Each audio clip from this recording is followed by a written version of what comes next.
ये 5600 है और ये 7500। ये जो कल क्वेश्चन पे बहस चल रही थी,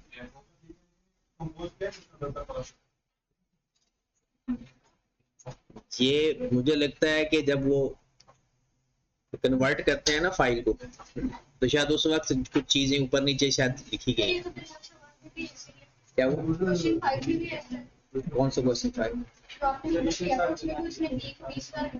हाँ वो 30,000 है, वो मैंने बता दिया था, वो बता दिया था।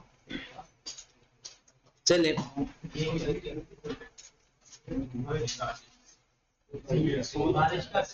नहीं, प्रोजेक्टर चाहता है कि कॉस्ट अकाउंटिंग की रिकॉर्डिंग नहीं होनी चाहिए बस। कभी ना कभी कोई ना कोई मसला जब भी कॉस्ट अकाउंटिंग का करते हैं। अच्छा जरा खामोशी। बाकी ये सारा पैटर्न वही था जो एक दिमाग में बात आ रही थी कल के, लेबर की वजह से या मशीन की वजह से, तो सबसे वो छोटे लेबर आवर आ रहे थे, तो वो सिर्फ इस गलती की वजह से हो रहा था कि जो number of labour hours given थे वो गलत गिवन थे। अब अगर हम इसको देखें कि मशीन के आवर्स जो अवेलेबल हैं वो 5600 है और मशीन के कितने नंबर ऑफ आवर्स लगते हैं? 6। अगर हम इसको डिवाइड करेंगे तो कितने यूनिट्स बन सकते हैं? 900। और अगर 5600 चले, उसके बाद डिपार्टमेंट बी का टोटल अवेलेबल है 3600 और मशीन आवर्स कितने चाहिए? 5। तो अगर ये डिवाइड करें कितना आएगा? 720। फिर बिल्कुल सेम 5600 को 7 पे डिवाइड करेंगे 750। और अगर हम 10 पे डिवाइड करते हैं तो नीचे कितने? अच्छा ये 800 है क्योंकि 7 पे डिवाइड करेंगे तो 800 और 7। ये हम पुरानी प्रोडक्शन अगर प्रोड्यूस करते हैं तो अवेलेबल डाटा से ये चीजें बन सकती हैं। तो अगर हम इस पुरानी प्रोडक्शन को देखें तो मैक्सिमम कितनी प्रोडक्शन बना सकते हैं? 720। किस वजह से? मशीन के। अब अगर हम दूसरी साइड पर चलते हैं, दूसरी प्रोडक्ट बनाते हैं, तो बिल्कुल ऐसा ही उसमें करना है कि हमारे पास मशीन आवर्स एक यूनिट के लिए 10 चाहिए, बी डिपार्टमेंट के 6 चाहिए। अगर हम डिपार्टमेंट ए के मशीन आवर्स को डिवाइड करते हैं तो कितना आता है? मशीन आवर्स कितने? 5400। 5400 को डिवाइड करेंगे तो कितना आ जाएगा? 540। और अगर हम 3600 को डिवाइड करते हैं 600। और अगर हम 8 पे डिवाइड करते हैं 700। और अगर हम 12 पे डिवाइड करते हैं तो 6 to 5। तो इसमें नंबर ऑफ यूनिट्स कितने बन सकते हैं हमारे पास? 540। तो अब वो जो कल एक इशू आ रहा था कि जी लेबर आवर भी कम है, वो इशू अब खत्म हो गया क्योंकि वो लेबर आवर ऊपर गलत दिए हुए थे। अब सवाल ये था कि क्या उसे अपनी प्रोडक्ट बंद करके नई प्रोडक्ट बनानी चाहिए या नहीं बनानी चाहिए। हम सबसे पहले देखेंगे कि कंट्रीब्यूशन देख लेते हैं नई प्रोडक्ट का और पुरानी प्रोडक्ट का, और एडिशनल कॉस्ट भी देख लेंगे। अगर एडिशनल कॉस्ट ज्यादा है तो हम प्रोडक्ट नहीं बनाएंगे, अगर एडिशनल रेवेन्यू ज्यादा है तो हम प्रोडक्ट बना लेंगे। और वो सारा कुछ बताया हुआ है 105,000 सेल प्राइस, और ये आपको कॉस्ट बताई हुई है। यूनिट्स कितने हैं? 99। अगर हम इस प्रोडक्शन का कंट्रीब्यूशन फाइंड करना चाहें, कंट्रीब्यूशन ऑफ नई प्रोडक्ट का नाम क्या है? LTM 78।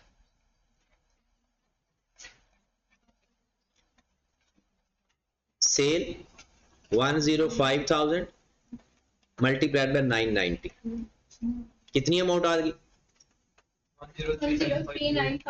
103950 less variable cost.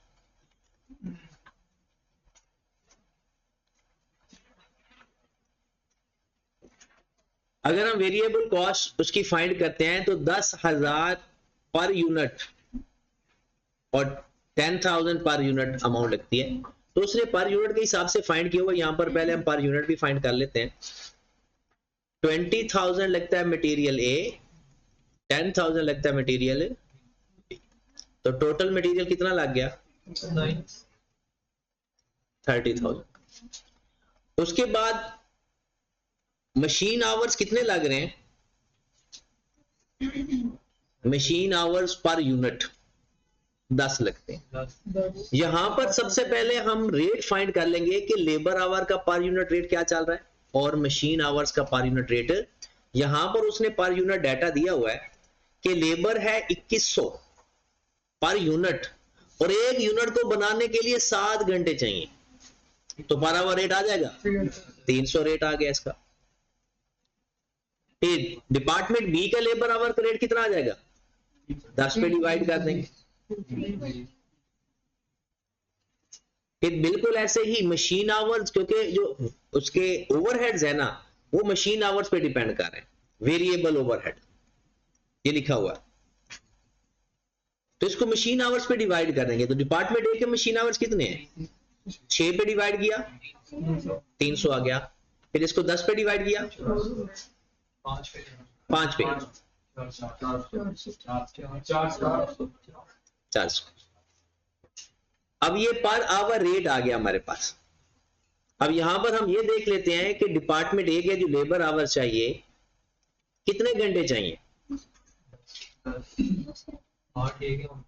ए के 8 और बी के 12। तो 8 को 300 से मल्टीप्लाई करेंगे और 12 को 320 से मल्टीप्लाई। कितना आंसर आ गया? 6240। उसके बाद मशीन आवर्स 10 घंटे डिपार्टमेंट ए के, 6 घंटे डिपार्टमेंट वेरिएबल ओवरहेड। 10 को किससे मल्टीप्लाई करोगे? और दूसरे 5 घंटे 6 घंटे, 6 को कैसे मल्टीप्लाई करेंगे? कितना आ गया? 4920। हमने बेसिकली ये देखना है कि ये 5400।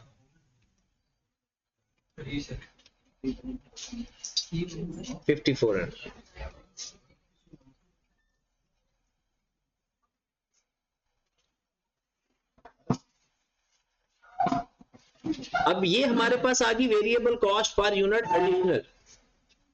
अगर हम वो प्रोडक्ट बंद करते हैं तो ये हमारे पास एडिशनल कॉस्ट लगनी है और ये हमारा टोटल रेवेन्यू आना है। ये एडिशनल कॉस्ट लगनी है, ये हमारी ये पर यूनिट है। इस कॉस्ट को total cost per unit find कर लो। 41640।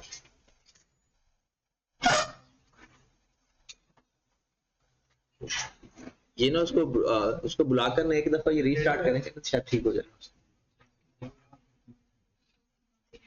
ये उसको बुला कर आओ अफजल को कि इसको ना रीस्टार्ट करते हैं, कहीं आंखें ना खराब हो जाए आप लोग।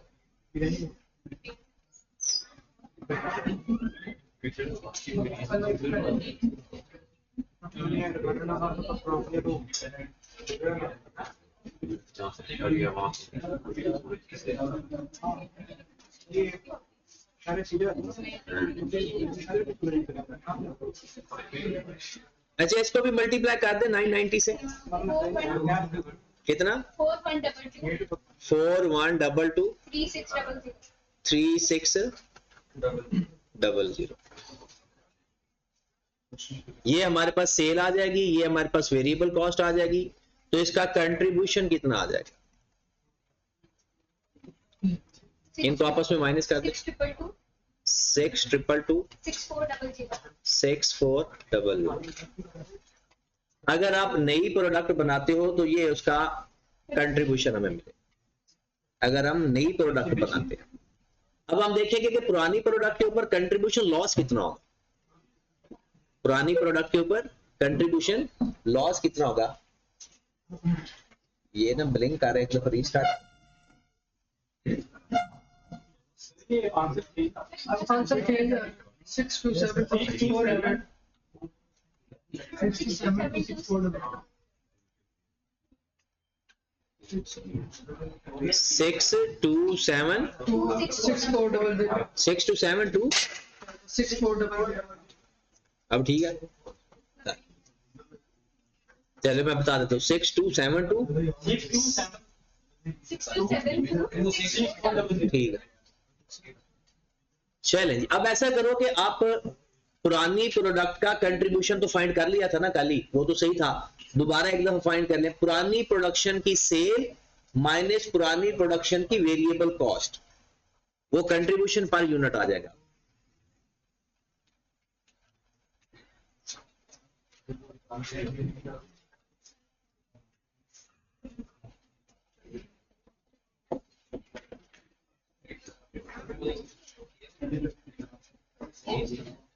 मुझे लगा था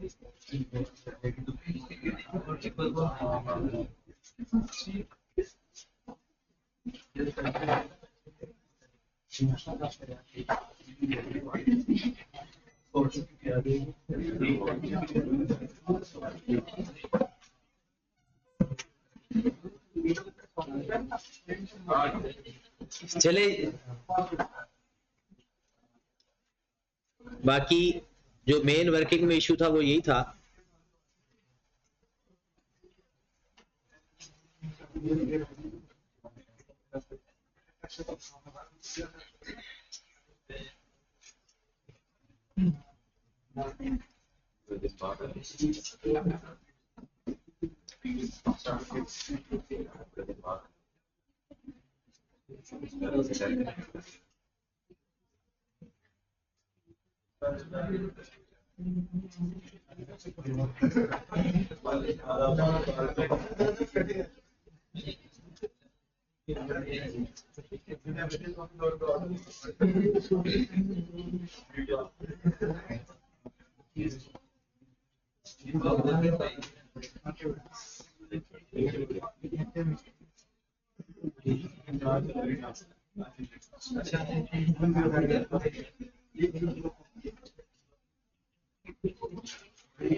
चलना है इसने, ये चलना नहीं है।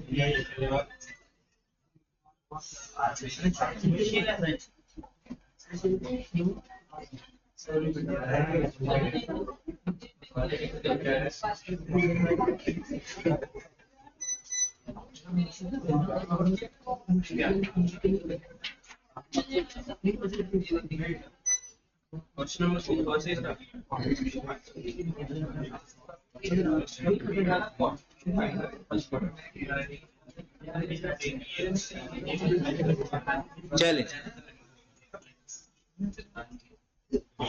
अब जरा गौर फरमाएं।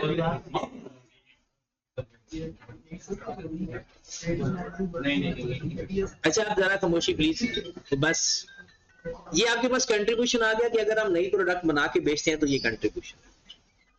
अब नेक्स्ट स्टेप पे जाते हैं कि अगर हम ये नहीं बनाते तो हम पुरानी प्रोडक्ट का कितना कंट्रीब्यूशन होगा हमारा, या अगर ये बनाते हैं तो पुरानी प्रोडक्ट का कितना कंट्रीब्यूशन लॉस होगा।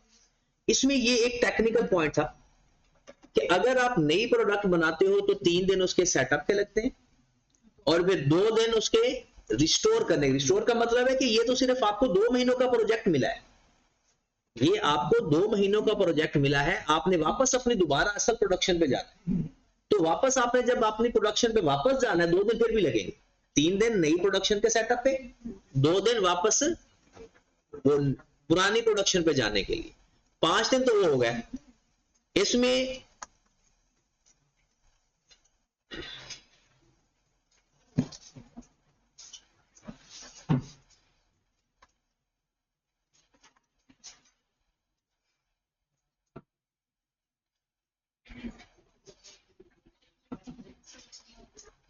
पेज नंबर कौन सा है? 138.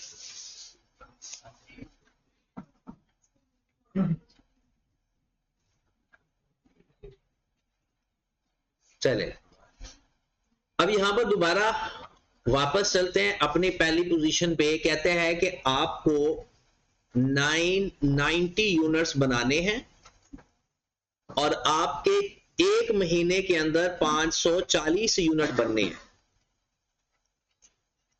ऐसा है ना? कैसे पता चला? ये एक महीने का डाटा गिवन है। आपने 500 को जब 10 पे डिवाइड किया था, 10 घंटे चाहिए थे, तो नई प्रोडक्ट के कितने यूनिट बन रहे थे? 500। कल हमने सीखा था कि 990 यूनिट्स बनाने के लिए कितने दिन रिक्वायर्ड है? 540 30 दिनों का है। 30 दिनों में 540, 990 यूनिट्स के लिए कितने दिन? ये कल हमने फाइंड कर लिए थे, 55 डेज। और 5 दिन एक्स्ट्रा लगते हैं, 3 दिन सेटअप के और 2 दिन, तो टोटल 60 दिन चाहिए नए प्रोजेक्ट के लिए। इसका मतलब ये हुआ कि अगर आप नई प्रोडक्शन बनाते हो तो पुरानी प्रोडक्शन 2 महीने बंद करनी पड़ेगी। अगर आप नई प्रोडक्शन बनाते हो तो पुरानी प्रोडक्शन 2 महीने बंद करनी पड़ेगी। पुरानी प्रोडक्शन कितनी है? 1 महीने की। यहां पर देखें कौन सी प्रोडक्शन बना सकते हैं? 720, क्योंकि 800, 900, 750 और 720 सबसे कम जो पॉसिबल है वही बनाई जा सकती है। तो 720 2 महीनों में कितने बन जाएंगे? 1400। तो हम 1440 यूनिट्स का कंट्रीब्यूशन लॉस कर जाएंगे।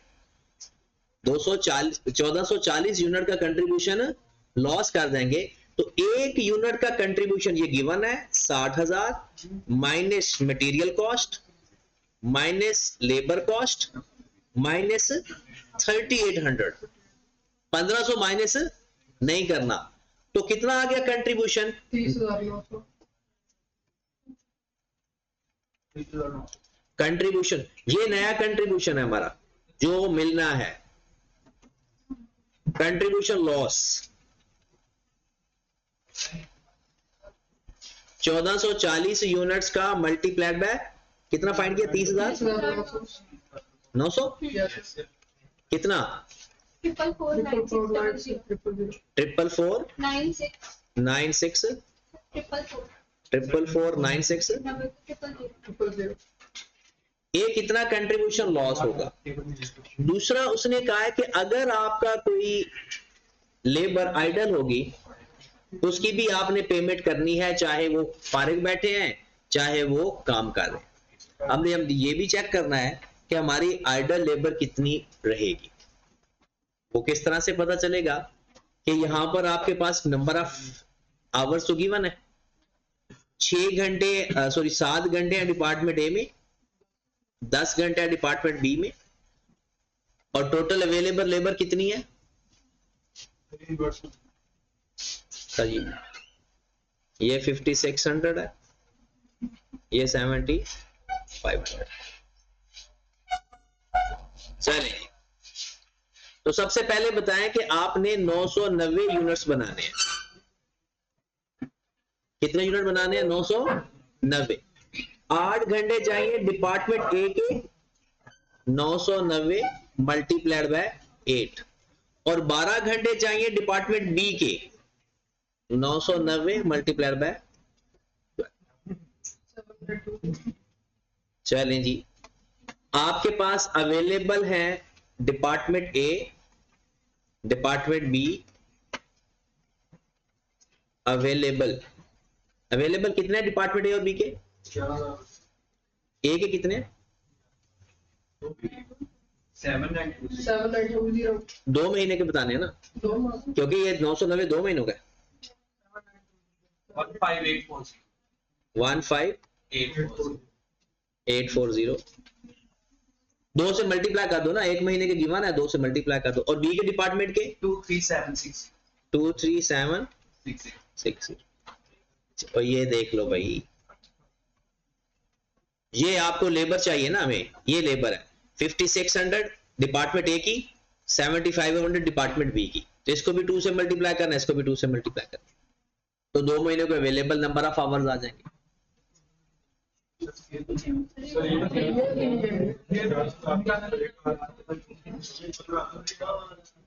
कितने हैं? ए का 11,200, बी का, और यूज कितने करने हैं? अगर हम नई प्रोडक्ट बनाते हैं तो यूज कितने करने हैं? 7920, और बी के कितने यूज होंगे? 11,880। अच्छा, हमने ये भी देखना है क्योंकि ये तो टोटल अवेलेबल है। अगर हम नई पुरानी प्रोडक्ट बनाते हैं और नई प्रोडक्ट का कंपैरिजन चल रहा है ना, पुरानी प्रोडक्ट का और नई प्रोडक्ट का, ये तो टोटल अवेलेबल है, लेकिन कुछ पुरानी प्रोडक्ट में भी लेबर ना जो आइडल बैठेगी, वजह तो उसके भी तो 720 यूनिट बनाने, 1440,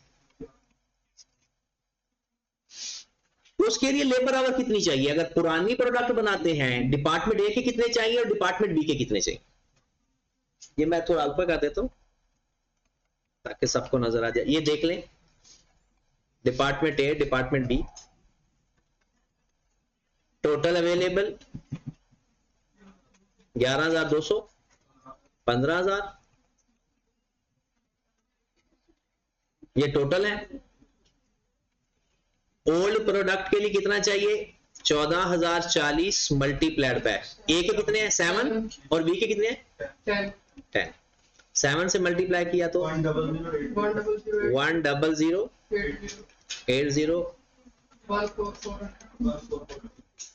और न्यू प्रोडक्ट के लिए कितना चाहिए? न्यू प्रोडक्ट है 990 मल्टीप्लाइड बाय 8 और 12, ये कितने आ गए? 7920, 11,888। अच्छा, जरा आप खामोशी, अगर हम टोटल में से इसको न्यू को माइनस करते हैं ना, तो टोटल आइडल आ जाएगा। लेकिन जितने आइडल पुरानी प्रोडक्ट में भी हैं और नई प्रोडक्ट में भी हैं, वो तो इरेलीवेंट हो जाएंगे, क्योंकि वो एडिशनल आइडल टाइम नहीं है। हम हमेशा देखते हैं एडिशनल टाइम देखते हैं जो रिलेटेड टू न्यू प्रोडक्ट या न्यू प्रोजेक्ट से है, तो हम इनका डिफरेंस देख लेंगे तो हमारे पास ये पता चल जाएगा कि एडिशनल आइडल टाइम कितना होगा। अगर हम टोटल देखेंगे तो फिर दोनों का फाइंड करके दोबारा दोनों का डिफरेंस लेना पड़ेगा। और अगर हम सिर्फ कर ही दें कि ओल्ड में इतने घंटे लगते थे, न्यू में इतने घंटे लगते हैं, तो नई प्रोडक्ट में कितने लोग आइडल टाइम बचेंगे? डिपार्टमेंट ए का 2160, 2160, और बी का 2520। इतने नंबर ऑफ आवर्स हमारे बच जाएंगे, आइडल बैठेंगे, लेकिन उनको 85% पेमेंट हमने फिर भी करनी। एक हमारा कंट्रीब्यूशन लॉस होगा, एक हमने ये इनको भी पेमेंट करनी है, तो ये दोनों हमारे लिए क्या हो जाएंगे? लॉस। कितनी पेमेंट करनी है? 85%, multiplied by 300 multiplied by 85%, multiplied by 320 multiplied by 85%। तो यही रेट थे ना लेबर के? 300 320, कितना आ गया? 55800, 55800, 550,800, 6854, 6854, 440, 440। yes sir, अगर आप नई प्रोडक्ट की तरफ जाते हैं तो ये वो कॉस्ट है जो आपको आइडल टाइम पर भी पड़ जाएगी। ये टोटल कॉस्ट कितनी बन गई? 1 2 3 1 2 3 6 2 4 1 2 3 6 2 4 6 2। अगर आप नई प्रोडक्ट बनाते हो तो आप लोगों को इतना कंट्रीब्यूशन मिलेगा, अगर आप पुरानी प्रोडक्ट छोड़ते हो तो इतना कंट्रीब्यूशन लॉस हो जाएगा। ये आपको फायदा मिलेगा नई प्रोडक्ट पे, और ये आपका पुरानी प्रोडक्ट छोड़ने पे नुकसान हो जाएगा। यानी एक तो उसका जो हमें कंट्रीब्यूशन मिलना है वो भी नहीं मिलना, और दूसरा जो आइडल कॉस्ट है वो भी हमें पड़ जाएगी। तो ये टोटल कितना बन गया नुकसान हमारा? 4573 4573 2240 2240। तो अब हमने इनको कंपेयर करना है, अगर फायदा ज्यादा है तो नई प्रोडक्ट बना लेते हैं, और अगर नुकसान ज्यादा है तो नई प्रोडक्ट नहीं बनाते। तो हम इसमें क्या अपनी रिकमेंडेशन देंगे कि हमने नई प्रोडक्ट बना लेंगे। बनानी सिर्फ 2 महीने है, फिर वापस अपनी असल प्रोडक्ट पे चले जाएंगे। जी कौन सी लेबर? ये वाला आइडल टाइम वाला। अच्छा ये सवाल ना मैंने इसलिए पूरा नहीं पढ़ा क्योंकि कल ये सवाल पे खप गए थे, वो उस गलती की वजह से वो सवाल कंप्लीट नहीं हुआ। ये एंड पे लिखा हुआ है idle labour at the rate of 85% of the normal wage rate. Idle labor hours related to EM have already been included in the fixed overhead. हमने देखा कि अगर हम नए प्रोजेक्ट की तरफ जाते हैं, ओल्ड प्रोजेक्ट में कितना टाइम रिक्वायर्ड था? 2 महीनों का। 1440 यूनिट बनाने थे हमने ओल्ड के। अगर नई प्रोडक्ट ना बनती, ओल्ड के 1440 यूनिट, कितने नंबर ऑफ आवर्स चाहिए डिपार्टमेंट ए के और डिपार्टमेंट बी के? क्वेश्चन के अंदर बताया हुआ है पुरानी प्रोडक्ट के लिए लेबर ए के 7 घंटे, बी के 10 घंटे, ये गिवन है। ए के 7 घंटे, बी के 10 घंटे, तो 1440 मल्टीप्लाइड बाय 7 और 1440 मल्टीप्लाइड बाय 10, ये कितना आंसर आ रहा था? 1, और ये बन गया था 14,000। अब अगर आप न्यू बनाते हो प्रोडक्ट, उनके 990 यूनिट बनाने, और 990 यूनिट बनाने के लिए हर डिपार्टमेंट ए के ऊपर हर लेबर आवर 8 घंटे लगाएगा, और दूसरे बी डिपार्टमेंट के 12 घंटे चाहिए। कितने हो गए इसके? 7920, और ये कितने हो गए? 1188। तो मेरे भाई आपको, अगर आप नई प्रोडक्ट पे ना आते तो आपके इतने घंटे लग रहे थे। नई प्रोडक्ट में आने की वजह से आपके नंबर ऑफ आवर कम हो जाएंगे। दूसरा तो ये भी कहा कि आपने, तो अगर कोई लेबर आपकी आइडल बैठती है, नहीं काम करती, उसको आपने 85% पे करना ही करना। तो कितने एक्स्ट्रा आ गया? 2160। ये हमारा आइडल टाइम आ गया। किस वजह से आया? नई प्रोडक्शन की वजह से। जो नए प्रोजेक्ट की वजह से काम होता है वो रेलिवेंट इंक्रीमेंटल फिक्स कॉस्ट समझ। ये कितना आ गया? 2520। अब उसने कहा ये तो नंबर ऑफ आवर्स है, पेमेंट कितनी करनी है? 300 का 80, नॉर्मल का 85%, नॉर्मल का 85। अच्छा याद रखें, ये तो हमने आईकैप का सॉल्यूशन भी ऐसे किया हुआ था, ये जरूरी नहीं कि आप ऐसे करें। अब ये कॉस्ट आप पुराने जो नई प्रोजेक्ट है उसकी इंक्रीमेंटल कॉस्ट के अंदर ऐड करके उसका कंट्रीब्यूशन भी कम कर सकते हैं। मेन आपने डिसीजन देना है ये कॉस्ट किस वजह से आई है? नए प्रोजेक्ट की वजह से। आप उसकी एडिशनल कॉस्ट में लिख दें, उसका कंट्रीब्यूशन थोड़ा कम हो जाएगा, लेकिन इतना कम नहीं होगा कि पुरानी प्रोडक्शन के कंट्रीब्यूशन से कम। या तो आप ये भी कह सकते हैं कि हमारा लॉस कितना हुआ, पुरानी प्रोडक्शन का सारा लॉस हो गया और ये एक्स्ट्रा कॉस्ट भी देनी पड़ रही है, तो ये भी लॉस में चला जाएगा। सिवाय अंग्रेजी के डिसीजन मेकिंग का सवाल मिनिमम पासिंग मार्क्स जितना हो जाता है, ये सिर्फ एक ही प्रॉब्लम है, वो है दिमागी मसला के पता नहीं सवाल के अंदर क्या है। अगर आप सवाल के ये सवाल के अगर आप रिमार्क्स देख ले जाके, ये तीनों सवाल के जो हमने तीनों किए हैं, एक 3% अटेम्प्ट किया हुआ, एक 5% और एक मेरे ख्याल में 11%, यही सवाल थे। लेकिन इसमें इतना भी कुछ नहीं था कि आप आधे नंबर ना ले सकें। चाहे आपने पिछले 2 सवाल देखे हैं, उसमें मसला क्या आ रहा था? सिर्फ लेबर कॉस्ट के अंदर इशू आ रहा था। बाकी चीजें आज भी अगर हम देखें, जो आज का सवाल है वो भी बड़ा अच्छा सवाल है। आज के लिए जो हमने सिलेक्ट किया है, ये तो छोटा सा सवाल है, इसको मैं कहता हूं चले इसको देख लेते हैं।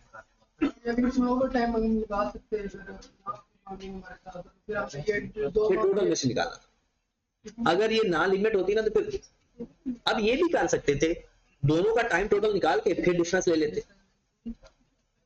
इसका कोई फंडामेंटल, अच्छा ये क्वेश्चन नंबर ये हो गया था 4 नेक्स्ट